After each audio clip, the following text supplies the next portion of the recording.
on behalf of the City of Melbourne, welcome to this evening's Melbourne Conversations at Deakin Edge, Federation Square. What we're going to be talking about tonight well, the question is, what is the future of music and sound? My name's Robin Fox. I'll be comparing tonight, if you can call it that. It sounds like a game show, but I'm here to facilitate a conversation. So before I say a few things on the topic, I just want to introduce this incredible panel that I've put together, if I may say so myself.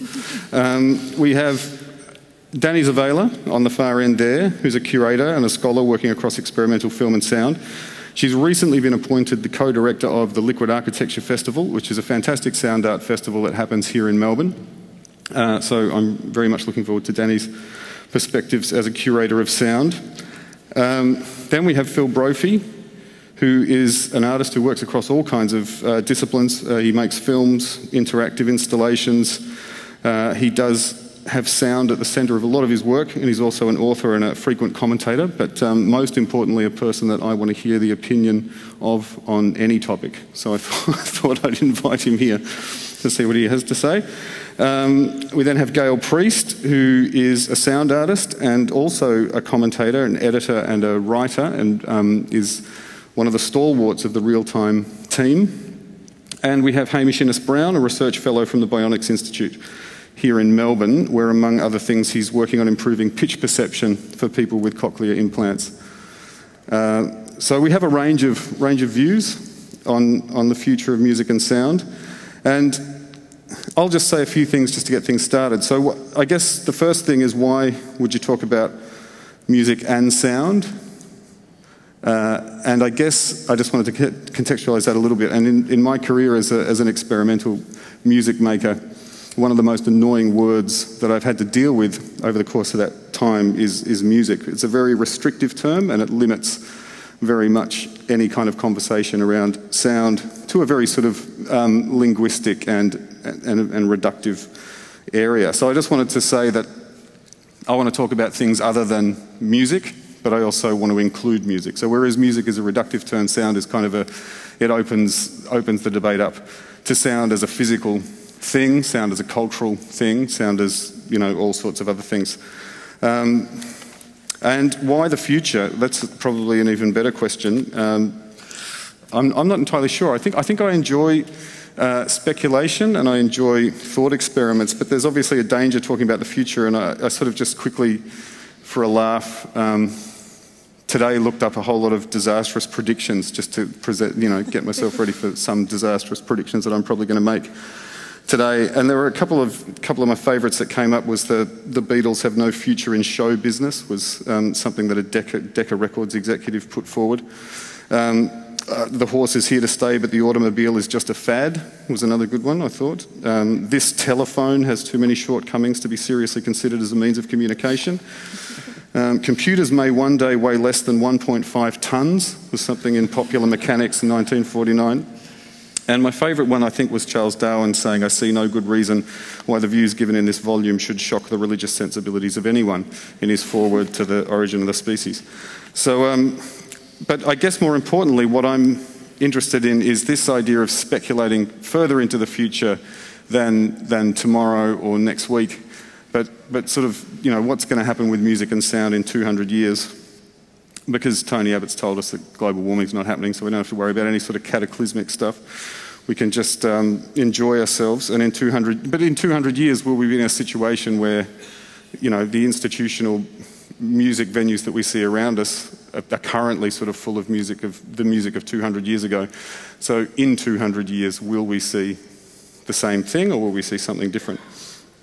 I'm also interested in technology, obviously. In my artworks, I'm interested in technology. And I worked with Hamish Innes-Browne at the Bionics Institute on a project composing music for people with cochlear implants, which got me thinking about a lot of things. Some of them are quite bizarre, I guess. So I like to think into the future in the sense of, one of the things I'd really like to do, but I can't get ethics clearance for, is inject Botox into my basilar membrane to see if I can change the nature of what I hear. So if I could reduce or increase the spectrum of human hearing somehow.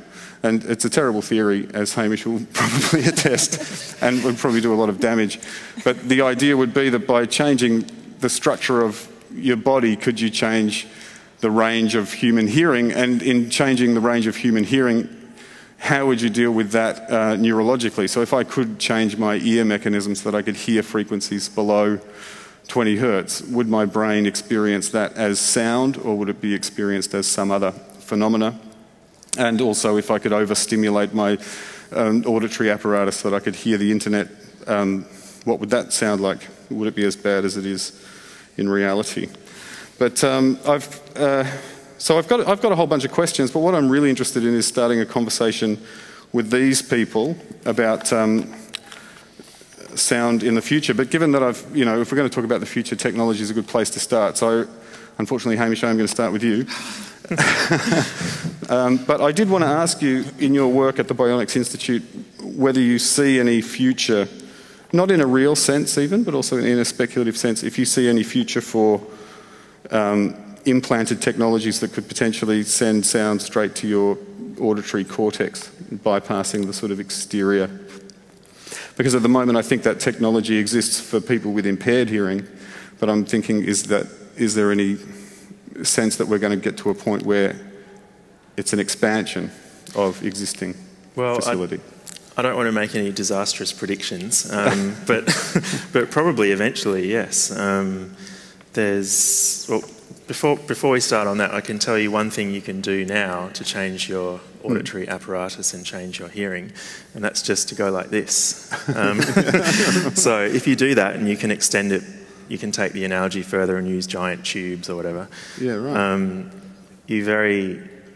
You affect your sense of space a lot by doing that. It makes a huge difference. So the shape of your ears is one of the things that gives you your sense of spatial awareness. So that's something that could be modified cosmetically? I mean, externally? Yeah. You could change your pinnae? Yeah, the external parts of your ear are just as important as the internal ones in actually defining what you perceive, especially in terms of space, and with the external parts, particularly elevation. But there's an artwork, I don't know who made it, maybe someone else does, where you sit in a chair and there's these two giant tubes that come out. I saw it in Japan, in Tokyo, and it's amazing. You can hear all sorts of things that you wouldn't normally hear. So that's one thing you can do right away. Okay. In the future, so there's cochlear implants which work by stimulating the auditory nerve, which takes sounds from your ear to your brain. And there's a lot of problems with that. The frequency resolution is very coarse, and you lose a lot of... It's not like restoring hearing. It's a bit more like giving someone a new auditory sensation that they have to relearn how to perceive. Then there are also auditory midbrain implants, which is going a little bit further up the auditory pathway, which are, you can get now if you want to, and they're a little bit worse. And so the higher you get towards the brain, the kind of worse these technologies are. But on the other hand, they're all getting better all the time. So yes, I definitely think that one day it would be possible to use electrical neural interfaces to enhance perception of any sense, not just hearing. Do you have any thoughts on what that might mean for what you could hear?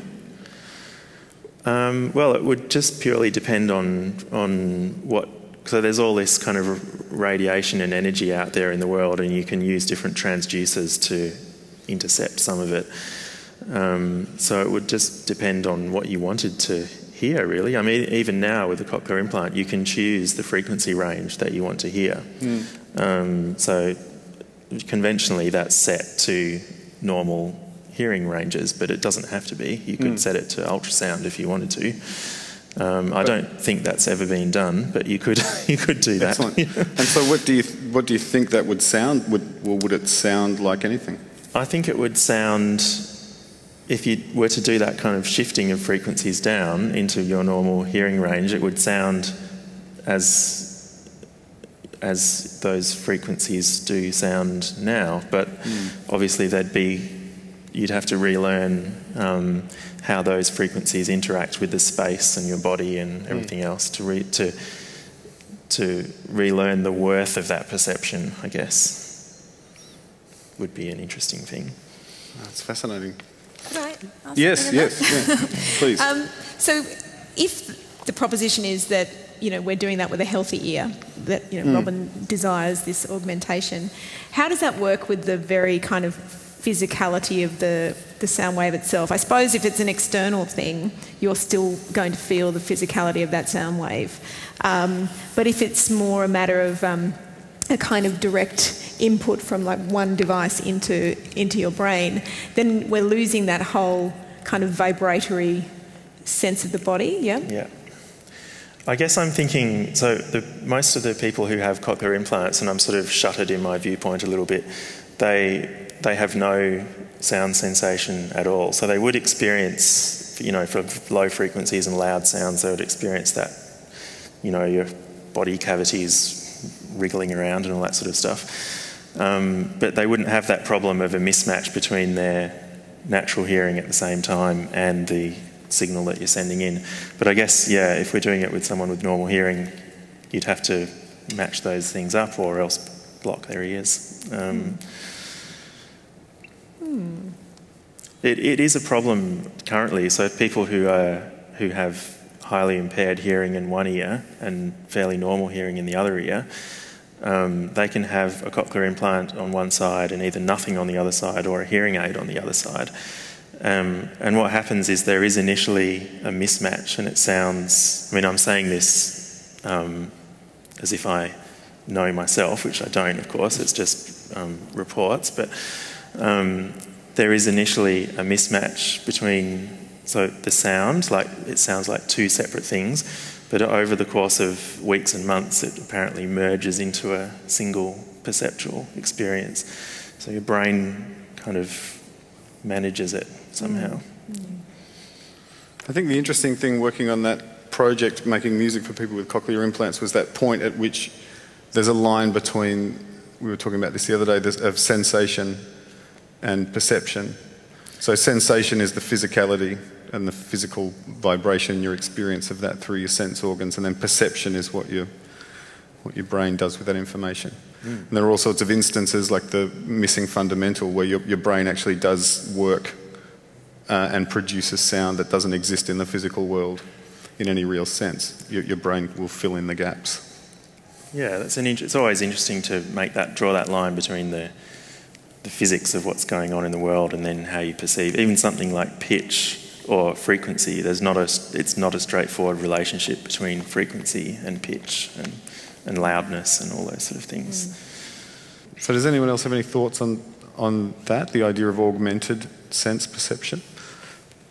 Is that something that's desirable?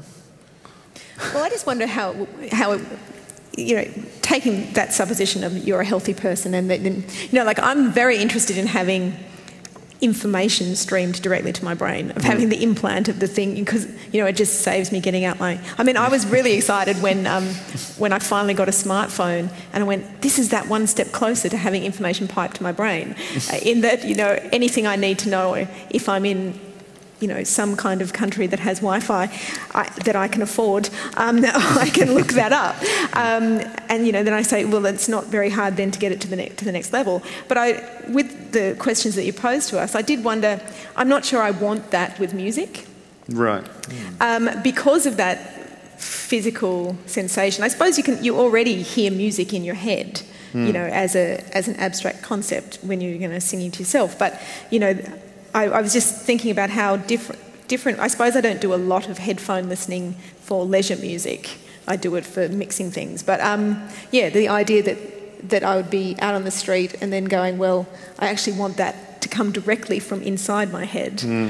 I'm not sure that is desirable. I'd rather access to you know, information. But I think what's interesting to me is what kind of music could you make if you had access to the auditory cortex without the limitations of the kind of fleshy bits, you know, the sense organs. And I was talking to a friend recently, and I had this notion that I could sit down and listen to interesting music for the rest of my life and nothing new needs to be made at all. I could just have a really great time. I could read brilliant books for the rest of my life, and nothing needs to be made. And so there was this, I suddenly had this terribly depressing sense of cultural redundancy, and that I no longer wanted to be a farmer for the middle classes, so producing this sort of stuff. But then a friend said to me, but what if, I mean, you could have said that before, you know, the synthesizer, and then you never would have heard electronic music, and that would have been, you know, that would have been terrible. So I guess with the expanded, sending sound to the cortex, what I like is the idea that there might be some kind of potential. So you're looking for expanded range. Yeah. But for me, I don't know, the fleshy bits do useful work, I think, and they're enjoyable. So that, you know, you're something in the world, and the sound is also in the world, and the interaction is like, you know, depending on the type of music you're listening to. If you go to a noise gig or something, where you are in the room makes a big difference to what you hear. You know, you can actually walk through the nodes and the antinodes of the sound, and you experience a different thing. So for me, I don't think I'd want that. I'd want to hear what's happening in the world. But maybe I don't have that vision of... So it could be a bad vision, that's for sure. So, well, that's interesting in and of itself. But so, moving along to another topic, I guess, and throwing to you, Danny, as a curator of sound works, and you've curated works all over the world, and in your new role now as the director of the Liquid Architecture Festival of Sound Art, how do you see the future of sound if we treat it as a work of art rather than as a piece of music, maybe? Well, I think the distinction between sound and music opens up a lot of possibilities, especially in terms of people who are making works become artists working with sound rather than experimental musicians, which is a kind of a tighter purview. And certainly if we were kind of looking at the kind of near future, we could say that there is a sort of move maybe away from a more autonomous sort of conception of what working with sound as a practice is, and into kind of greater engagement with social relations. And obviously that's in a way reflecting contemporary art more generally. But I guess what that would mean in terms of this conversation about the future of sound and music is you might get a kind of opportunity for a kind of subtle rearrangement of the relations between artists and their audiences. Artists might step away from a really kind of rigid conception of being the author and move to perhaps being more of an instigator, somebody whose role it is to provoke some kind of exchange, or perhaps even a different way of thinking about a sort of social relation. They could potentially even go further into realms of organisation and activism. And I think if we look at some of the things that have been happening in Australia with the way some of the artists involved with the Sydney Biennale were really wanting to engage pretty directly with issues that are certainly extra textual beyond the artwork itself, and more to do with their place in society and you know, the ethics of sponsorship, then you could see a kind of future for sound, less in terms of a concert model or performance model, and more about something that's every bit as vital and essential and even everyday as vision. And so when you're talking about the artist working with sound, perhaps the practice and even the material is less of an object of listening or hearing and is more located in those social relations themselves. It also possibly, you know, to think a bit about what was underlying the situation with the Sydney Biennale, it also perhaps really brings certain questions to the fore, you know, whose voices don't we get to hear? What is the sound of voices that are smuggled out of detention centres on little scraps of paper in people's pockets and things like that? And what are the stories and What are the implications of what we might hear if artists who were interested in kind of probing those kinds of things and opening up those questions, what would that, we always talk about what would that look like? Well, if we're thinking about artists working with sound, we'd say, what does that sound like? So you see the sound in the future of the arts particularly as potentially giving voice to things that have been silent before? Yeah, I think there's a sort of easy generalisation that it's harder to engage social and political questions with sound art. I think it's totally wrong. It's perhaps even easier in certain ways than for visual art to not just be socially relevant, but also help to create that environment where artists and audiences are together working through these kinds of ideas and problems. Just because there's a lot of apolitical sound art is not sound art's problem or sound artist's problem, because there's a lot of apolitical and apathetical things in general. But contemporary art is most definitely now and into the future asking questions about its place in society, its relevance, its importance, the politics, the ethics, things like that. So sound art and artists working with sound most certainly are part of that conversation, I think.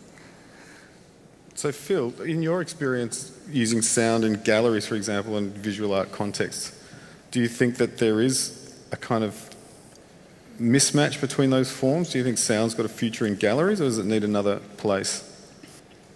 Does sound have a future in galleries? Yeah, well, you've put a lot of sound in galleries. You must have experienced the difficulties of putting sound in gallery spaces that aren't set up for it. Yes, I have, but I think anyone experiences difficulties in galleries if they're working with something just that isn't an oil painting or something on a plinth. Yeah. That's not to denigrate those existing traditional art forms. It's more to what I think that small pinpoint question you're asking actually relates to a much bigger issue, which I'm probably more interested in discussing. Get into it. Which is what it is about sound and music, and I make no distinction between the two. Sure. That is different, not just from other phenomenological senses or other notions of the medium, the physicality, the form, the history of it, all those things, which are all very obvious and they've all been debated philosophically about 100 years ago. Is more this idea of the totality of sound, which to me is probably why sound music, whatever it is always most engaging to me, because it's the one thing that makes me feel utterly insignificant, which I think is fantastic. And by that I mean I can indicate this by a simple distinction between the two supposedly primary kind of senses between sight and sound. And sight to me has always been like I'm a thing inside a kind of a box on wheels and there's a little slit in it. And I've got to kind of like move it around like I've kind of got no feet and I'm on a little trolley with wheels and I've got to move around. I've got to do all this crap, telling my brain to shift my muscle to move this so my neck turns over there so I can see what I'm looking at. It's completely retarded that I have to be doing this all the time just if I want to see what logos are on the back of me there behind on the painted wall there. Yeah. Whereas sound is completely 360-degree spherical in its diffusion, in its apparition, in its aura, in its presence. None of these things, of course, which are to do with scopic histories, with ocular ideas. And what that means is that I can kind of perfectly hear in great detail the clicking behind my head without having to physically enact any primary kind of motor mechanism to do it. And so a consciousness of that allows you to accept that actually you are in the sound and that the space is actually the sound and you're just this kind of little slug with a few discs that's kind of quivering a bit. Right? And I think that what I'm talking about in a light way is actually, has been actually for composers, let's say, but also for consumers and listeners, quite an epiphany of where they actually can realise that moment where they are nothing and that there's this something that is so much more intensely wonderful than you. And this is why I'm always attracted to sound, because it is undeniably, it is impossibly social, it is impossibly engaging in space. It is like everything that the history of the visual arts, let alone literature, which is just like an arcane kind of alphabet system of grammatical structure, which then, you know, you play with a bit and then somehow you illuminate the world. It's a very Enlightenment kind of idea through words, through this abstract system.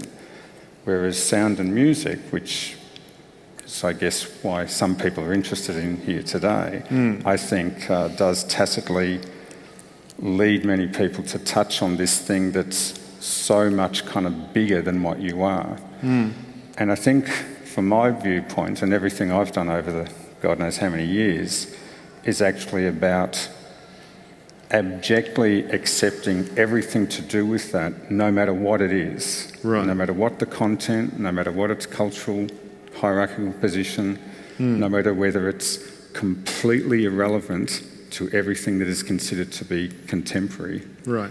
If I stumble across it and I'm engaged with it at that level, then that to me is my engagement with it as a testament to the totality of sound and music. That's a beautiful description.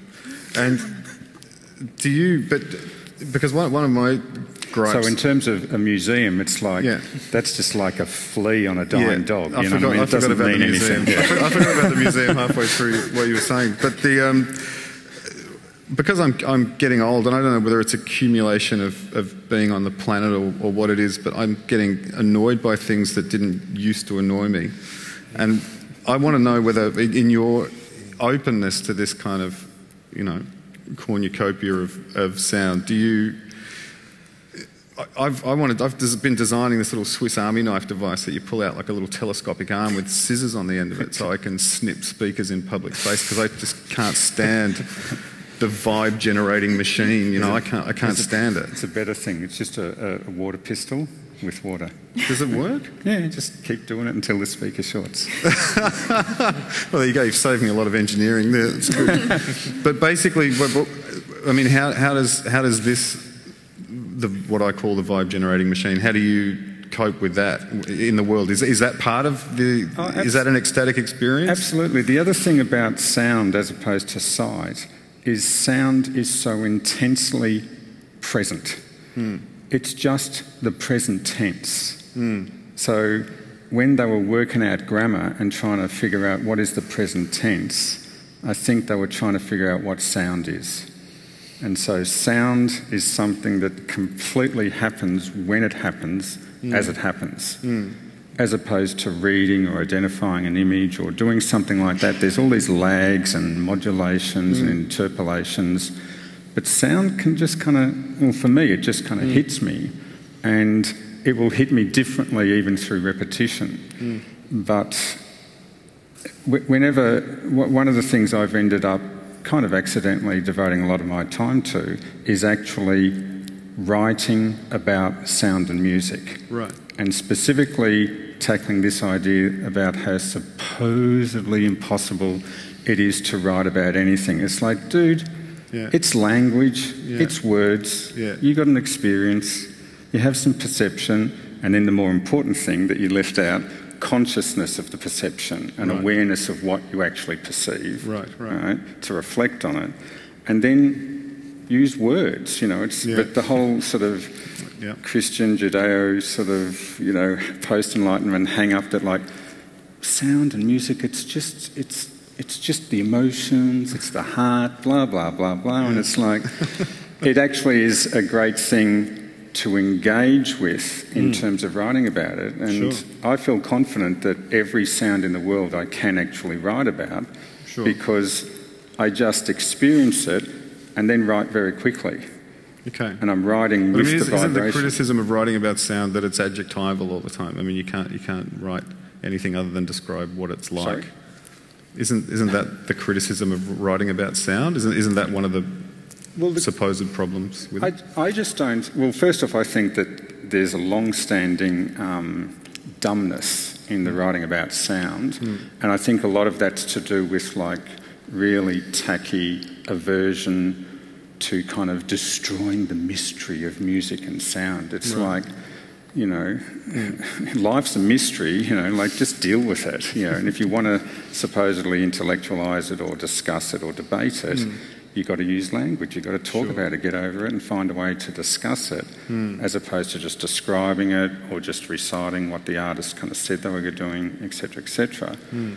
And so the idea, I think, about also why sound is so incredible is that it still survives despite this completely retarded level of discussing it critically. It's true, it's still here. That's true. But just getting off the writing about sound, but it's a point well made, I think. But I'm still interested in this idea of the present tense. I thought that was a nice way of describing, trying to capture the idea of sound, and it reminds me of something that Hamish and I were discussing, which is that, you know, biologically, sound is the quickest of the senses, that there is actually a physical lag in your sense perception, that in your sense of sight that isn't present in your sense of hearing, and particularly your startle reflex, which I think, coming from the tradition of noise music, there's something exhilarating about maybe constantly for 20 minutes having your startle reflex just activated the whole time. Maybe that's what's brilliant about it. I don't know what I love about it, sorry, I should say. But is that true, Hamish? Just so I don't make it... Yeah, I think it is. I always think about sound as being... the auditory parts of your brain anyway as being much more reptilian and much from an earlier type of evolutionary process. Whereas vision and to an even worse extent language and consciousness is kind of this teetering tower of filigreed stuff in your brain that's the first thing to fall when you lose blood flow and all that kind of stuff. The first thing that goes is your thinking and then your vision.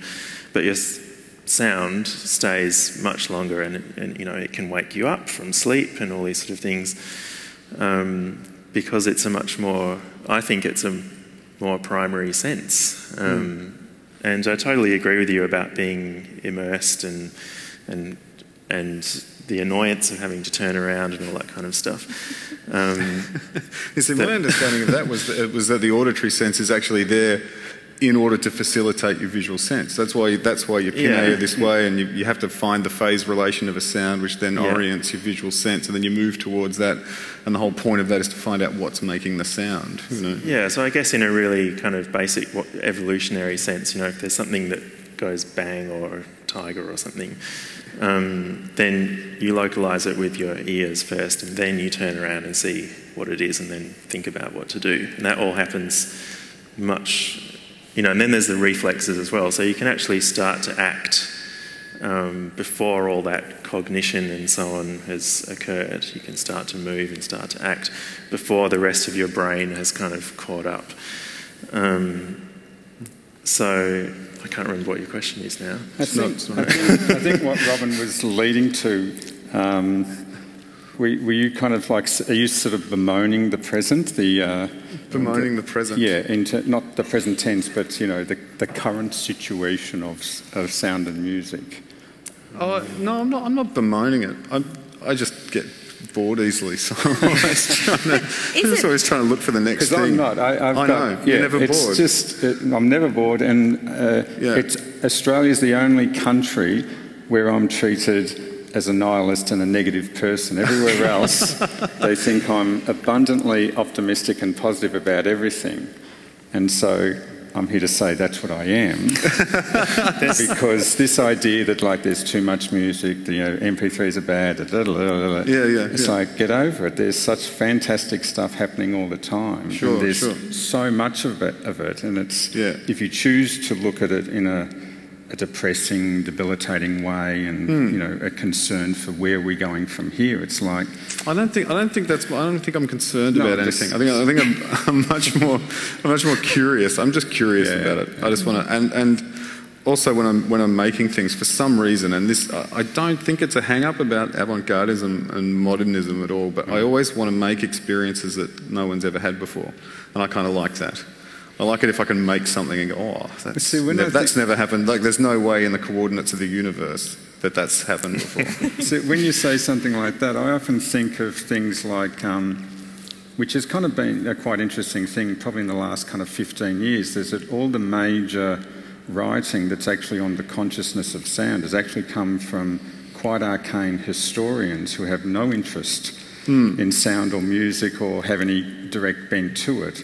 But there's been like a rush of people, for example, considering what did Victorian England sound like. Yeah. So they're considering what was the sort of the shift from the industrial era into the pre-modern, etc., and what was noise, what was sound, what was music, and things like this. And I've always been of the opinion that the Wild West would have been the most frightfully dissonant, aggressive, noise fests compared to what we've got coming out of just shitty speakers. Like speakers are just like kind of these. They're not soft, pistols, are they? Yeah, they're not kind of anvils, and things like that. So I'm just saying that idea of like, But what hasn't been heard. It's all part of my own personal trajectory. I'm just getting old and angry, and that's I'm prepared to accept that. But I am interested in. I'm just also curious about how all of these things are going to get managed, and what the management of those things will lead to. Not in a potentially negative sense, but one of the scientists at the Bionics Institute was working on a sound beam, which I was really captivated by, which is a sound. It's a machine that shoots sound like a beam, which is just counterintuitive. It totally plays with that idea that sound is everywhere and it's all around you and it's over there. This thing, you hold it next to you and you can shoot it in one direction and you don't hear anything coming from the source, you only hear its first reflection. And it works on a beautiful physical principle where there's a carrier frequency that's so loud that like the 40 kilohertz tone, I think that it's putting out is so loud that the atmospheric pressure at the top of the wave is slightly different to the atmospheric pressure at the bottom of the wave, which creates a tiny distortion, which then allows you to modulate sound along it like a radio broadcast. Which is when Pansonic first played here, you actually heard 3 metres ahead of you the conversations that were happening in the audience, like right up against your ear because of those the standing waves. Because of standing bass waves. Yeah. God, that was just at a rock gig, Yeah. But I think so you think the conversations were modulating along the low frequency? Definitely it was, you could feel it. And it really, I kept looking around because I thought someone was actually talking to me. It was exceedingly disorienting. Well, what this scientist said that sort of got my attention about say, even the future of the workplace from a sonic point of view was that he was saying that if he could get this frequency high enough, that you could be sitting in an office job at your terminal and you could be listening to Megadeth at kind of jet plane volumes, but then a metre behind you, there'd be no sound. So it's kind of increasing the sort of personal space. And but that can't happen now, but it could happen in a little while. And so I'm interested in that, but of course what they're worried about at the moment is what does a massively amplified 40 kilohertz tone do to you? If you sit in it for a while, you start to feel a bit strange. So there's a lot of OH&S to be sorted out, but I am interested in that kind of, and of course the first thing that will happen with that is that it's targeted advertising. And so the negative part of me says, oh, well, that's terrible. They're going to be sort of shooting ads at people. And then I thought, well, at least, I won't have to listen to the ones I don't want to hear. So I'll just keep getting targeted with the stuff that I'm interested in, like a sort of Amazon sort of little, there'll be drones flying around just like shooting directed ads at people, you know, and maybe there are some benefits that I'm not saying it's a dystopia. But there'd be shields as well, surely. If they're inventing that, then they'll be inventing its negative, wouldn't they? So you'd have your own little sonic shield. Yeah, maybe. Form, you know. Yeah, someone will invent a blocker. That's right, a filter of some kind. You should start working on that now. This is true. It's true. Very true.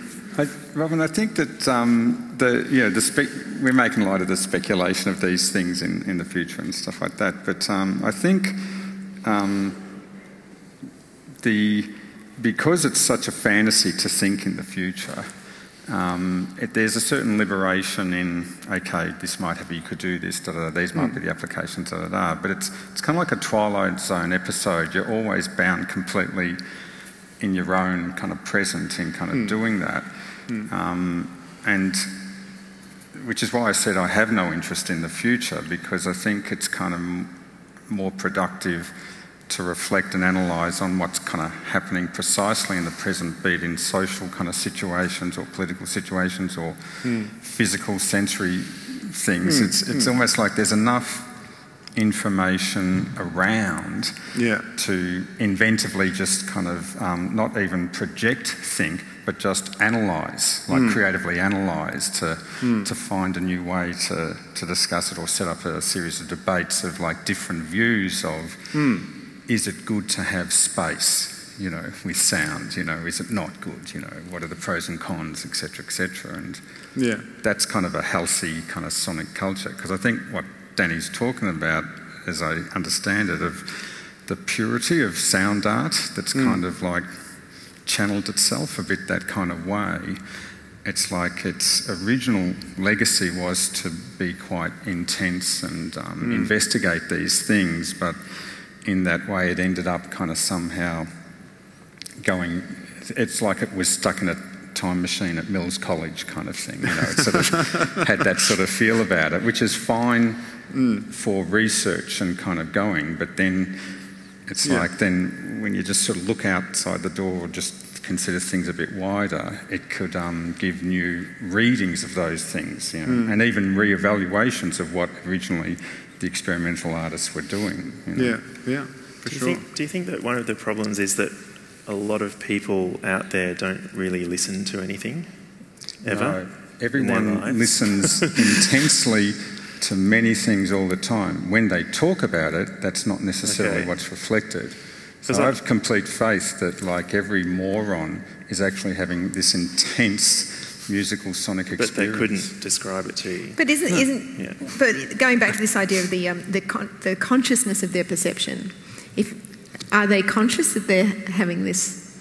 It doesn't matter. It's like, you know... I think you said before it did matter. Only if you're making a claim to articulating something that represents or reflects some level of consciousness.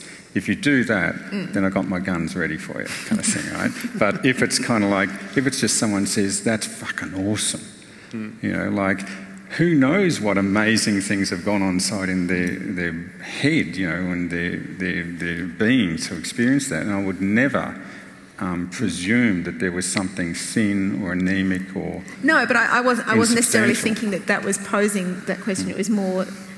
not about the things that they're consciously listening to and going, that is awesome.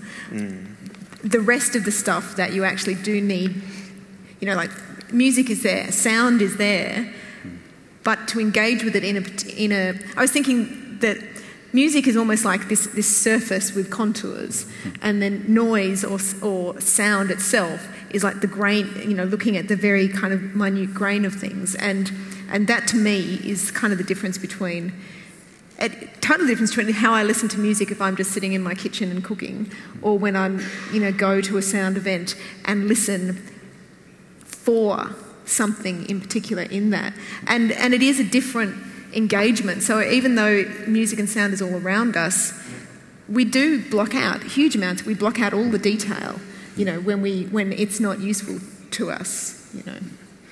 And I think that's where I really like that kind of consciousness of perception, because I think you don't have to be writing about it to have that. It's when you just choose to to understand that you are the centre of that large thing, and the rest of the time you actually just have to go through it like it's surface.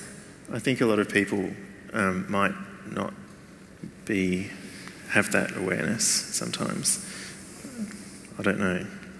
I was reading today a little bit about noise guidelines, or you know, what do we do in urban environments and that kind of thing. And it was so depressing because we just have such a limited understanding of how that should all be done, I think. And there's, you know, it's all based on sound pressure level measurements with a sound meter, and that's pretty much it, really. But so I think that even the people who are supposedly thinking about this and coming up with guidelines and things are not really thinking about it that much at all. They're just thinking about sound pressure levels. So I think there's sort of this step that you can take. And for me, I went for the first time on a sound walk, quite, you know, probably, I don't know how many years ago now, a long time ago. And for me, it was like a little switch flicked in my head. And ever since, I've been much more aware of what's going on around me in the world of sound. And before that, I think I had a much more limited, not only capacity to explain what was going on around me, but also to actually perceive, perhaps. So I don't know. I think there's definitely there's a new awareness that can be woken really very easily just by telling people to pay attention, pretty much. What do you think about that? Do you think that's... I'm not here to tell anyone to pay attention to anything, because I think that, you know, it's up to each slug to achieve its own consciousness. Right. You know, it's like you don't sort of tell someone, listen to this, it's beautiful. Then you're like John Cage, you know, like expand your listening. It's like, dude, shut up. You know, just this idea that somehow one person thinks they've attained this level of consciousness, and then there are these other poor people who haven't attained it. I know that you're not saying that, no. But just the implication following from the idea of telling someone to pay attention. I mean, you know, when people need to pay attention and it's important to them, they'll do it at some point in their life, and it might not synchronise with your point. You know, there's lots of things that I think are important in sound, but you know, I know that for many other people it's not important, so I wouldn't be interested in sort of actively pointing it out to them, you know, to that degree. It just does seem to make such a big difference, that's all. Of course it makes a difference, but that's personal consciousness. So to push things into the future again, and to talk maybe less about perception and more about consumption, and this is something that, you know, people either get really passionate about or don't seem to care about, but there are lots of changes in the way that we consume sound, obviously. They've happened pretty rapidly since I was a kid.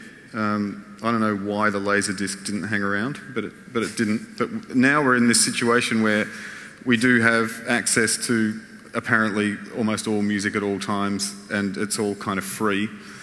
And that does, you know, what I want to know is what does that mean for the future of, like, in the same way that blanket access to pornography is going to boundly change the psychosexual nature of society, how is the blanket nature of access to sound for free going to change the way we move forward with sound? I take exception to the idea that you're comparing it to pornography, which I think is an extremely healthy thing. I didn't say it was unhealthy. I just said that, you know, the idea that, there's a change in access. It was a facetious conceit. But you get the question, though.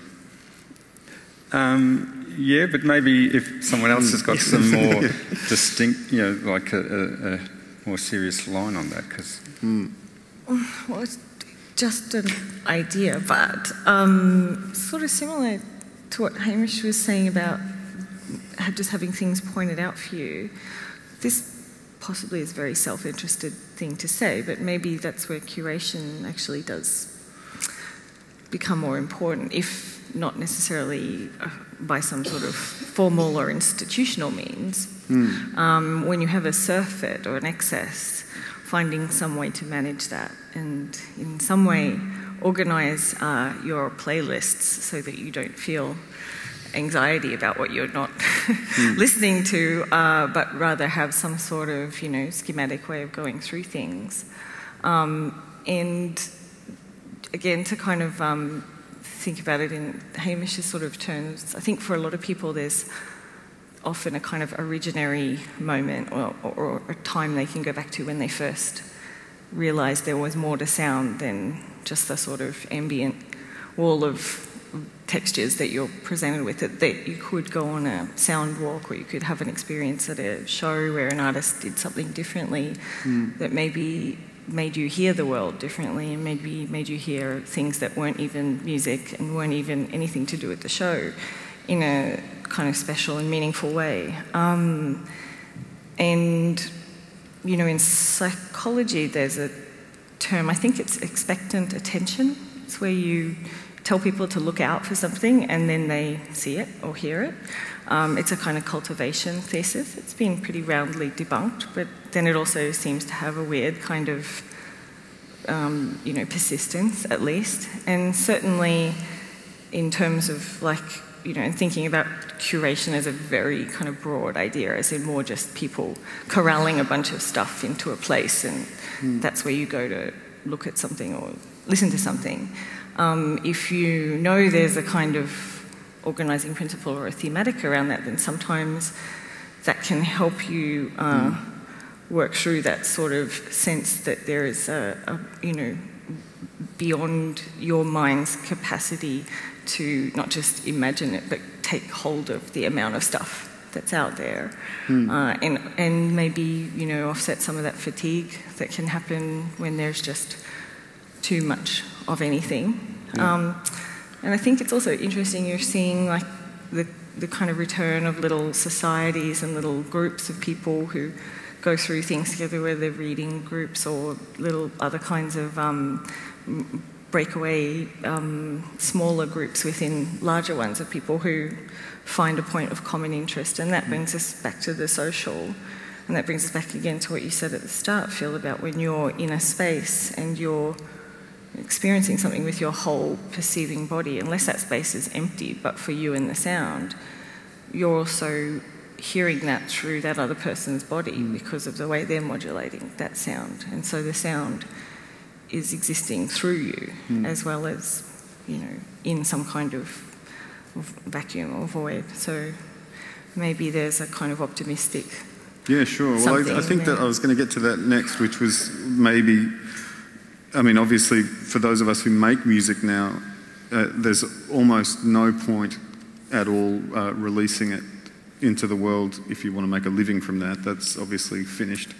So does that then bring us back to the live moment, which kind of was a bit destroyed in the early days of the recorded music becoming the primary way that people experienced music. And now it's become so ubiquitous that we're back to the live. We've come full circle in a way. Do you think that's the case, Gail? I can't speak generally for the rest of the world, but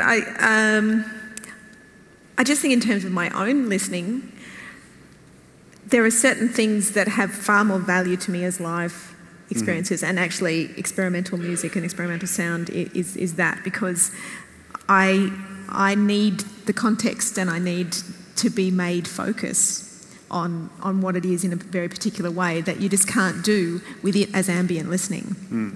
And then on the other hand, I don't go and see any kind of, even the artists that I've loved for a really long time, when they perform live, I tend to, when they come to town, I don't go and see them anymore because I just kind of go, oh, there's hundreds of people, it's all a bit too much of an effort.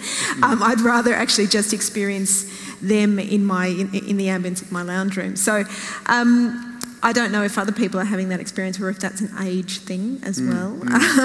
But definitely within the arts sector, the whole point for me has always been about its liveness, not that it's played live. I have no care as to how it comes out of a device and how much gesture is involved in that. It's about the fact that you have a group of people that are in this very active listening state. And actually, I never think of that, but that the idea that it's going through all of our bodies simultaneously and we're all affecting it. It's that kind of, it is a quasi-spiritual communing for me of that engaged listening space experienced together. So, yeah, I think in the niche ways, I don't think it will ever die. Well, that's good news. And maybe we'll just find, new caverns to do it in. Outside of the city. Yeah, I mean, often it is, and it's very venue specific. I mean, even these days, I think, it's all these things, social groups that evolve out of these scenes. It's got to do with the space that they like being in as well in the first place. So, maybe the future is actually about finding more and more alternate spaces to be able to do these things. Excellent. It's now almost 7 o'clock, so I'm going to throw that open to the House for questions. I was curious if there's something innate or subconscious within everyone that either causes them to accept or reject a certain type of sound or music, like a genre or a pitch or any type of sound at all.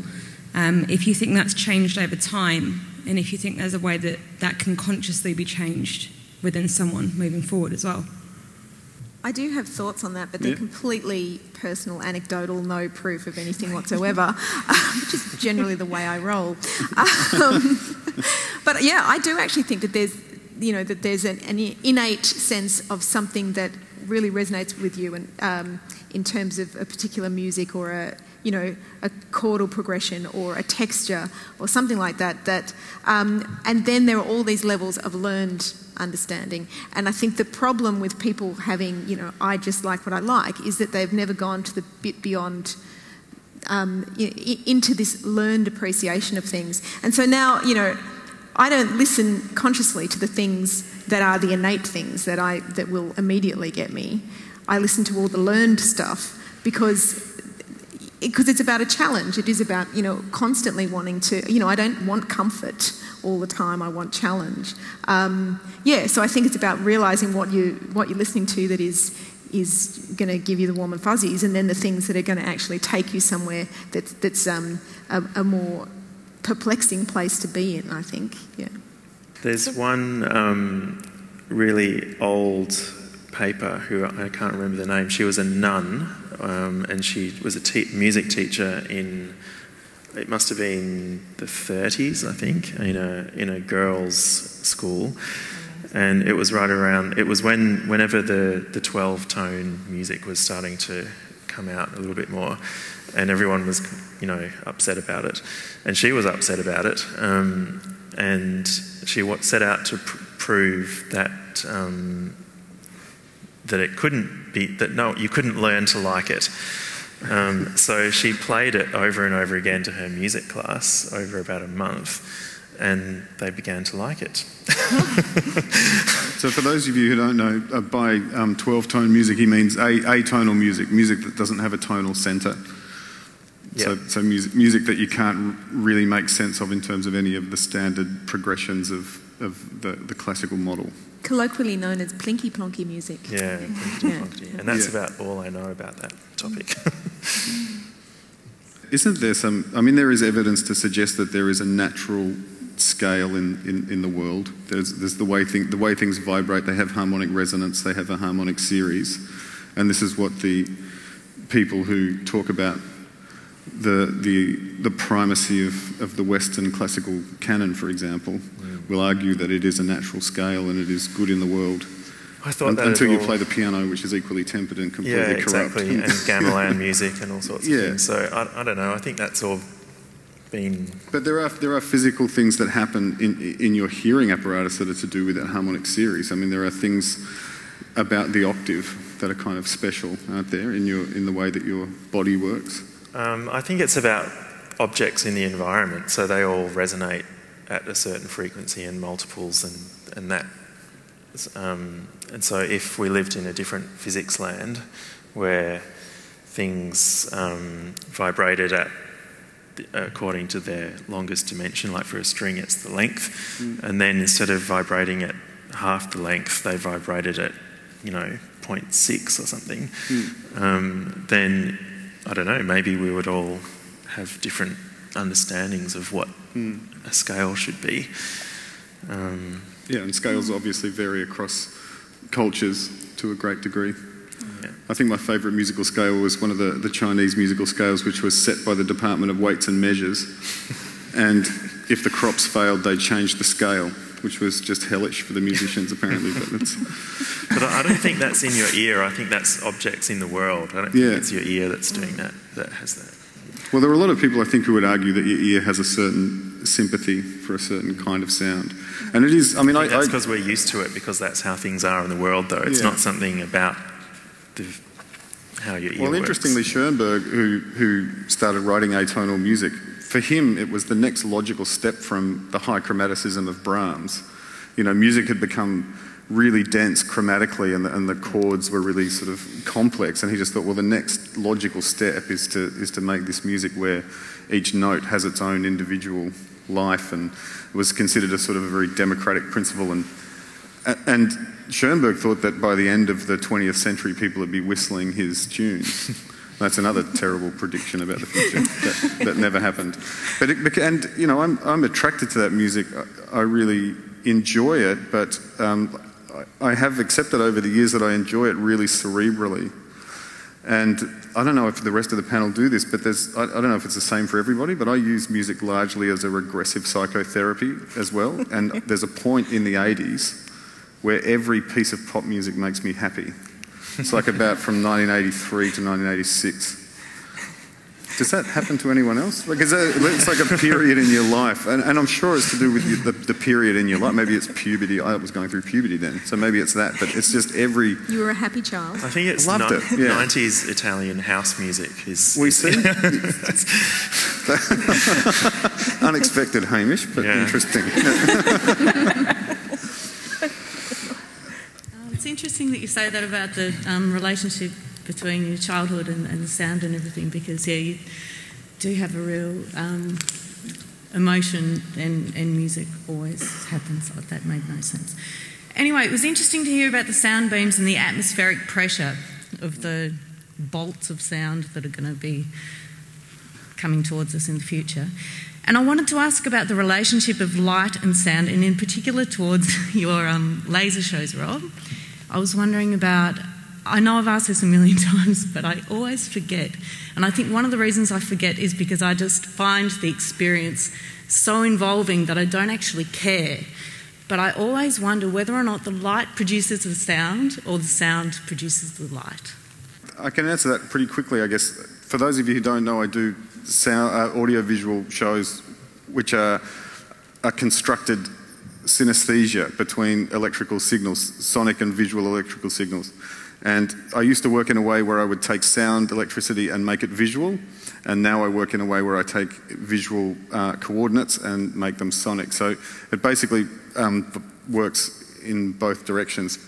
But I think, so just to round out that, maybe with another question, is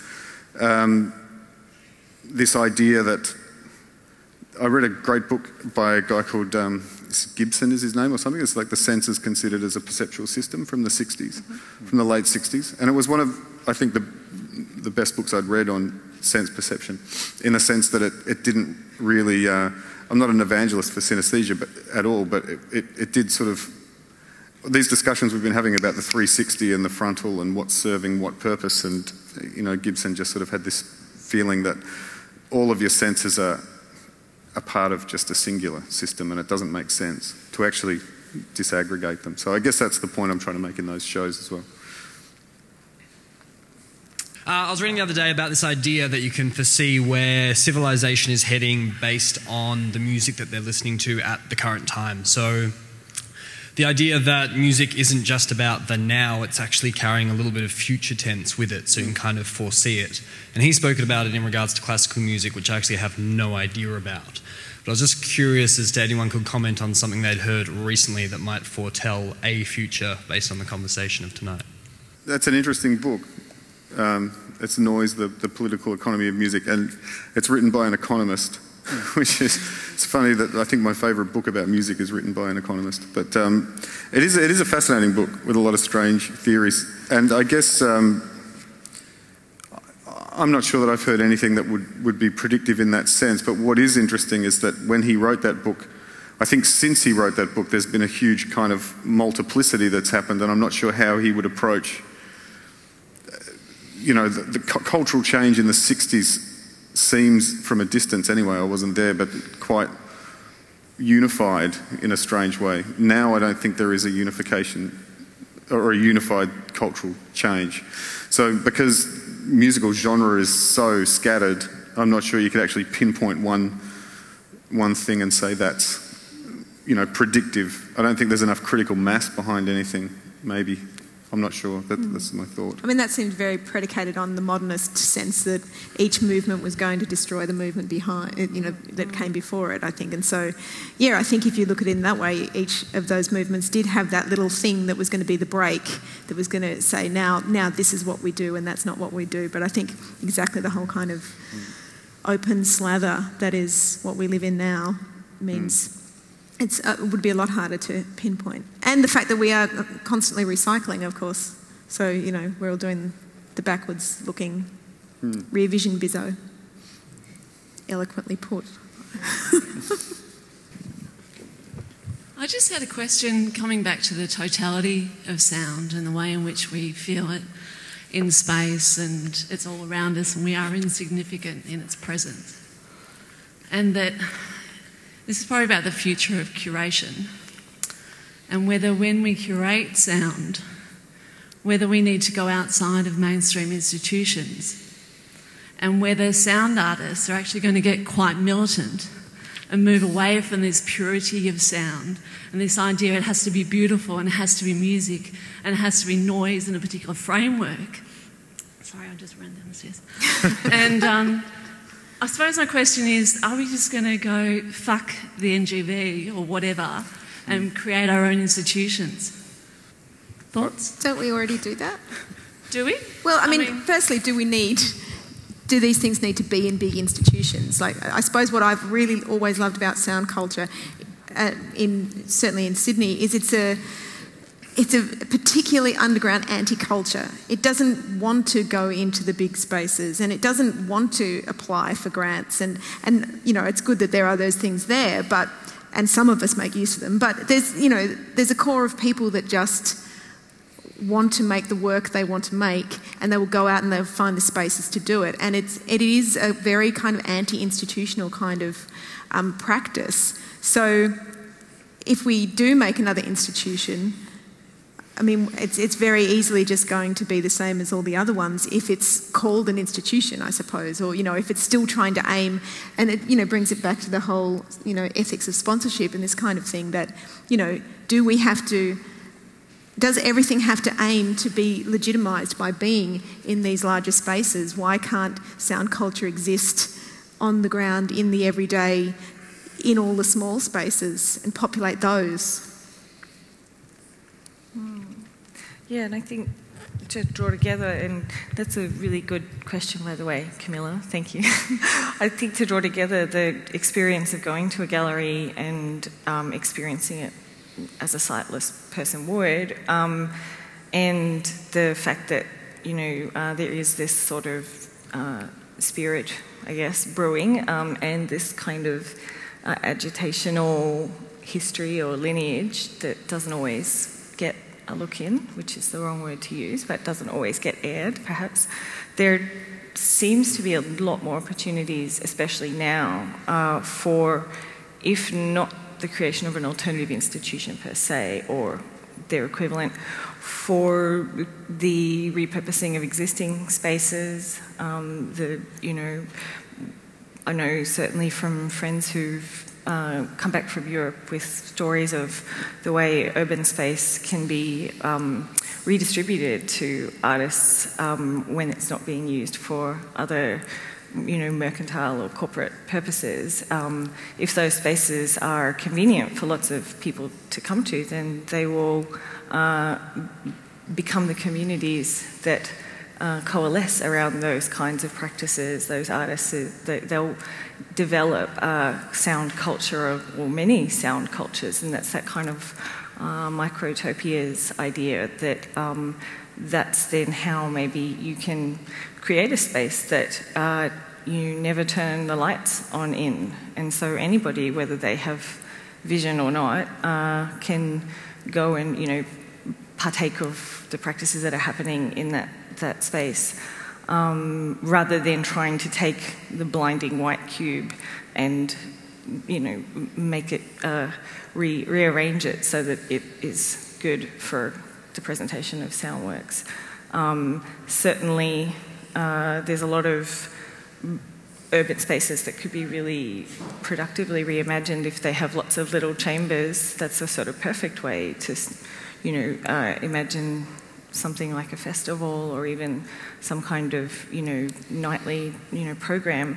It just kind of does come down to that legitimating, reifying effect that the big institutions, like the one we're in now, have on the shape of the discourse around a thing. But that said, there's no reason we shouldn't try to change the institutions from within. There's no reason why we shouldn't, partner with them and try to make good things happen there. It's very convenient, and they have amazing marketing departments and great programming. But at the same time, it's what I really like about what you said, Camilla, is that the sort of call to arms for the artists organising together. So just meet Camilla after the show and we'll sign up. I'd have, in some ways, a very practical question regarding the ear cones, and assuming that you're making full use of your hearing as it is, you'd want to augment it. What material would be a good one? to make the ear cones from? Yeah, I'm assuming, certain materials would have a lot of interference and would change just to a neutral sort of...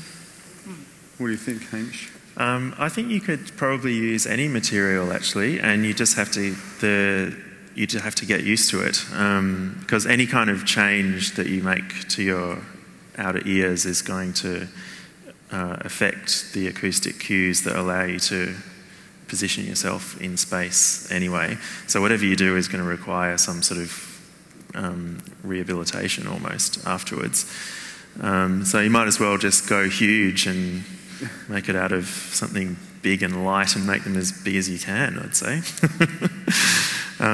There would be an argument for pointing one slightly higher or lower than the other, or having some difference between the two, like you do between your two ears, because that's what lets your brain figure out how high and how, so the azimuth and left and right positions. So I'd make them not exactly the same, but otherwise I'd just make them big and shaped so that they reflect into your ear. There are some fantastic images online of people who used to be stationed along the British coastline, I think in World War I, listening for planes coming from France. And they're sort of sitting in these chairs with enormous ear horns and just listening to the sky. So you could model it on one of those photos. It'd be great. And then let me know when you've built them, because I'd love to hear that. Hi. So I was interested in the discussion you had about augmentation and what that might do to our perception of sound. But I was also really interested in the idea of how different types of augmentation might be useful for the generation of sound. So I've heard ideas of wearing electrodes and making music from your brain waves, or these productions where people are dancing and moving and that generates sound. But I was just interested to hear from the panel of what they thought the most innovative and exciting developments are in the use of augmentation for sound generation. Sound generation. Is anyone? I find anal vibrators are the best. In they use? are good. No, it's true. How does that work? Well, if you don't know how to use an anal vibrator, I'm not sure I can point that out to you. I'm hoping he means he puts them on things to generate sound. Yeah. But I might just leave that there. I just actually coincidentally got contacted last week by a research group in New York who's working on the brain writer, and they want to look at ways of using that to generate sound. And it's not so much, I mean, it's augmentation in a sense. There was a thing called the eye writer, which would allow people who were completely immobilised to use their eyes to control a mouse on a screen. And this group has extended that idea to allow you to move a mouse on a screen just by thinking about it. So it uses EEG readings. So I think getting to that idea that you were talking about of just being able to have things happen instantaneously, which I feel every time I use that pay pass thing, every time I hit it, I think we're nearly there. We're nearly there. Like soon I'll just be able to think the money. And so I think for me that's the most interesting thing that's come up recently, and also just a few days ago, was the idea that it's an extension of Alvin Lucier did pieces in the 60s based on EEG readings, and what I loved about the way he did that was he took EEG activity and then attached it to things in the space, like speakers that would then vibrate objects. So by thinking, he could then activate things in the room, sort of like a telekinesis, which was quite cool. But I do like the idea that you can now, if you can think into a virtual space like a computer, then the possibility for making sound that way is pretty interesting to me. It's interesting because it's an extension of singing, really, isn't it? Well, like what you're describing is singing. Where you think something and then, That's right. Yeah, in a way, any type of musical instrument or even a keyboard or a mouse itself is an augmentation. But there's some new work that's happening in neuroscience that allows you to hear in a kind of distorted way what people are hearing. And I think that could be an interesting tool for musicians, or maybe not to make music, but to understand, or it could be used to make music, but to also understand how your peripheral auditory system processes sounds. And so you can actually, by using electrodes and presenting sounds over and over again, you can take that signal and play it back as audio, and you can hear some of the original sound that was in there. So I think that could be a pretty fascinating thing for some artists to play with, do something. We've talked about how technological evolution is driving an evolution in music, and so you have instruments being invented and that changes music. And more recently, computerised ways of making music and transmitting it, and soon we'll be able to have music beamed into our brain just when we think about a song or whatever. But I think the other thing that drives evolution in music is changes in taste. And I wonder whether you can predict that. Is it true that each new movement in music somehow predicts the next, like we were saying earlier? Or are we in a kind of postmodern moment where it's like the end of history and we're just going to keep recycling? Is it what sort of pop music will we be listening to in 10 or 20 years? Would someone like to have a shot at that? I have a teenager and I'm exposed to a lot of K-pop. I would never have predicted that 30 years ago. So what are we going to be listening to in another 30 years? Well, a friend of mine recently made the observation, he's a brilliant sound engineer, but he made the observation that pop music was just becoming more and more like noise. And he sort of played me a few examples, and so a lot of it's reggaeton or a lot of these things that kids are listening to, if you listen to the timbre of the sounds, there's almost no sort of spectral information there in any kind of instrumental sense that you'd recognise. So it is becoming, in the sense of noise in the literal sense, like a more complex tone structure, like a randomised tone structure. And I thought that was quite interesting in the sense that, you know, if you keep following that path, eventually the stuff that I thought was really radical in the 90s, playing noise gigs, will one day be, you know, the staple of the angsty 16-year-old, perhaps. But No, it is. I mean, generations just find ways to confound people, you know, and as you get older, like I always thought that I was going to stay hip with the kids, you know. I had a child in my teens, so I thought that'll keep me fresh, you know. So raising young people and all this kind of stuff. Yeah, I'm a grandfather now, it's true. But I thought that there was nothing that could shock me. I thought I was quite, you know, progressive. And then the onesies thing happened, and I thought, that's it, they've found it. They've found the thing that I just don't understand. Like, I really don't get it, and I have to accept that. So, yeah, so what I'm saying is that you almost can't answer that because it's going to be shocking, whatever it is. To me, it's going to be shocking. Yeah.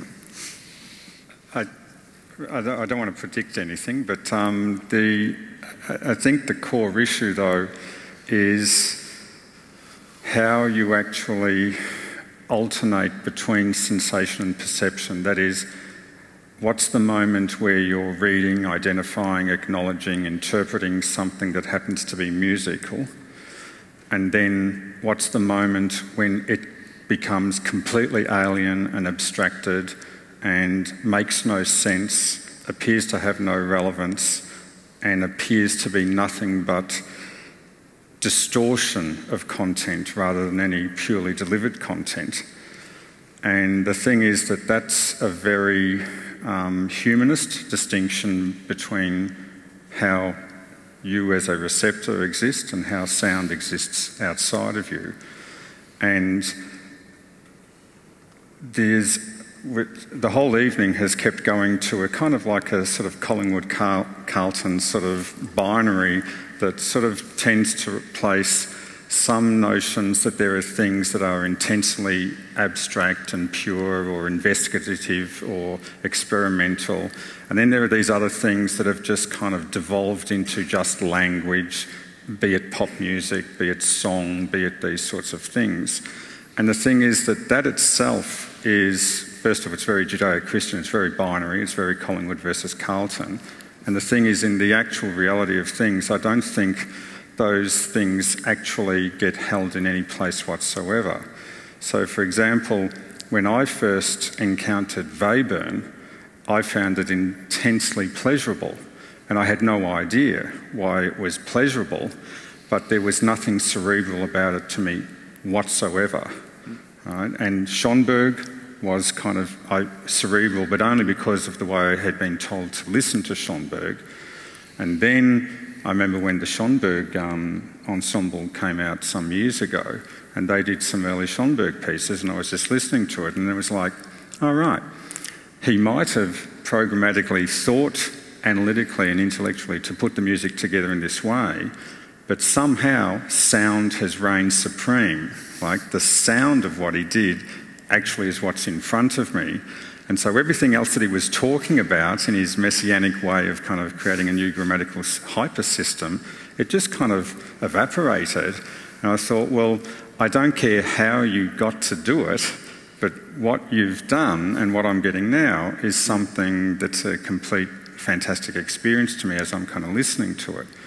So for me, it works the same way with pop music. You know, I don't breed. I don't need to have a child to kind of feel some generational distance kind of thing, you know. But the point being that, you know, even something like, you know, Motown Records, when they deliberately distorted the snare track, you know, they were actually applying music concrete principles in a completely intuitive, you know, African-American way that also had socio-political implications in terms of how they were reflecting their ambient sonic environment in Detroit. You know, there is not one nanosecond of sound and music that doesn't instantly explode into a constellation of social, cultural, political, personal, psychoacoustic, psychological ramifications. And it's there for you to kind of connect to that sort of, that stellar infrastructure, or you can not connect to it. But to presume that there are systems that qualify and hold significance in place for those structures, that I think can be detrimental to further uncovering sort of the breadth of what sound and music does. That's 7:30 and that's a brilliant ending. So I would really like to close it there. Thank you very much.